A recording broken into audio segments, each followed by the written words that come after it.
On the third anniversary of the birth of the United States Victory Fleet, men of the Merchant Marine Academy and the Maritime Service parade down Lower Broadway in New York City. The Victory Fleet's third birthday is dedicated to American shipping companies, whose ships and personnel have maintained the global lifelines of a nation at war.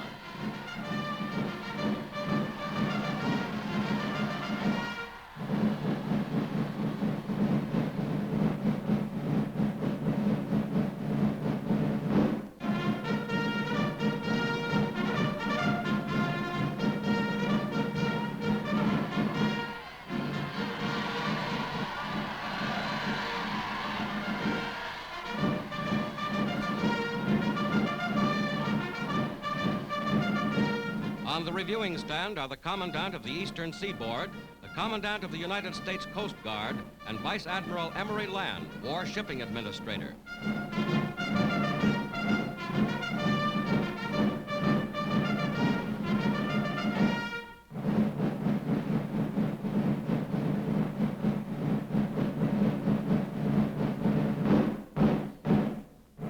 Special awards are made to 85 New York steamship companies who, under the War Shipping Administration, have helped to carry out a great and perilous transport job.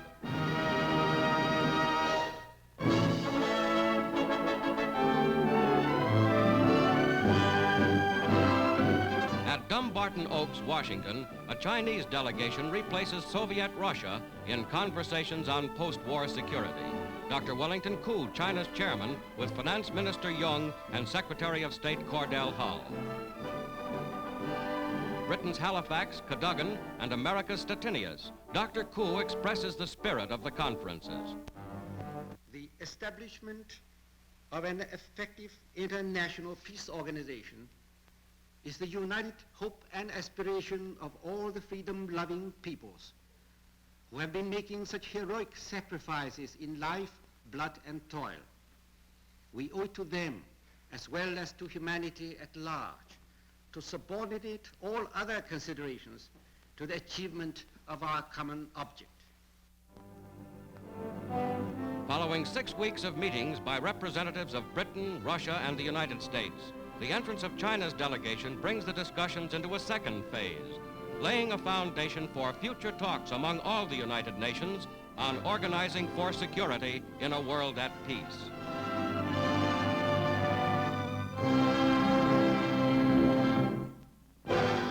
In the Chinese homeland, meanwhile, Presidential Emissary Donald M. Nelson leaves the headquarters of the Military Council in Chongqing with General Joseph Stilwell and Major General Patrick Hurley. Stillwell, recently promoted to full 4-star general's rank, conferred with Hurley, production expert Nelson, and Chinese leaders, including Chief of Staff General Ho Ying-chin.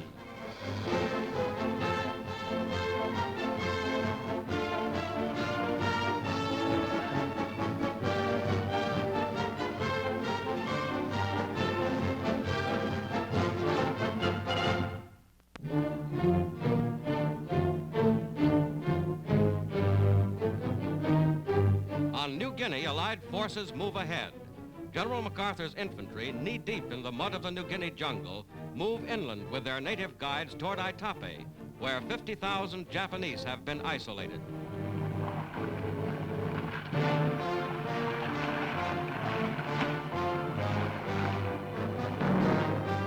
Planes drop supplies and ammunition to American units far from their base.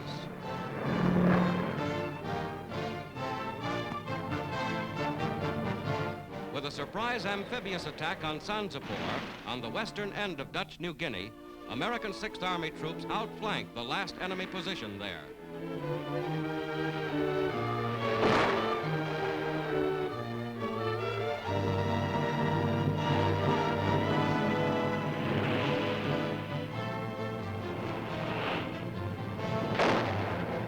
Veterans of months of Southwest Pacific jungle fighting close in on the Japanese.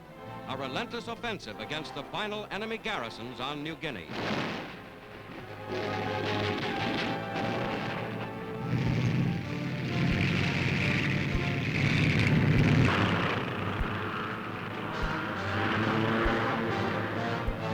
Now, far north of New Guinea, following successful occupation of Saipan, the target is the Palaus.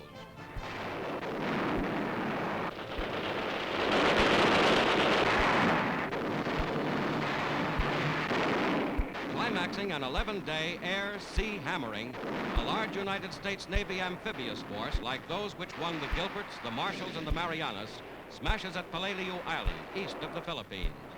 Amphibious combat vehicles and landing boats surge to shore under heavy fire.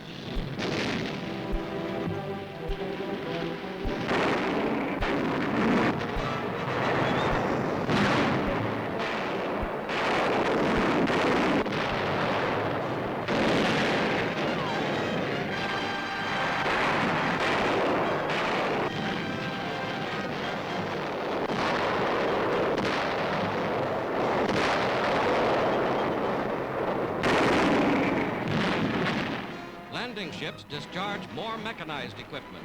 Men of the 1st Marine Division go into action once again.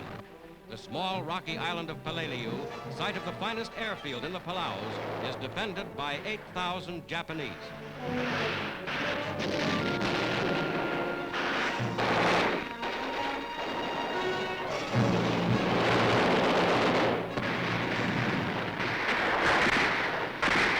Temporarily pinned down at the edge of a lagoon, the Marines blast back with every weapon.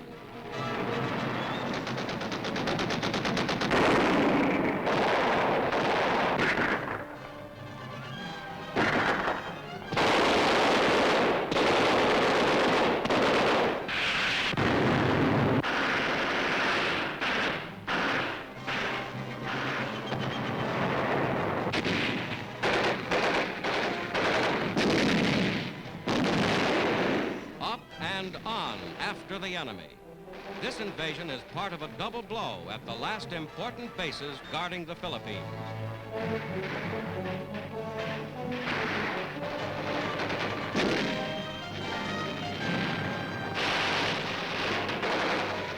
In fighting as severe as any in the Pacific so far, American casualties are many. The first wounded come back from the front for evacuation.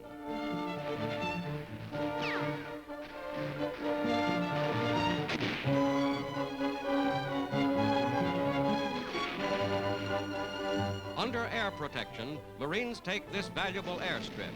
In the smoldering wreckage of enemy equipment and in the 10,000 Japanese lives so far lost in the Palaos campaign is evidence of the strong determination to liberate the Philippines.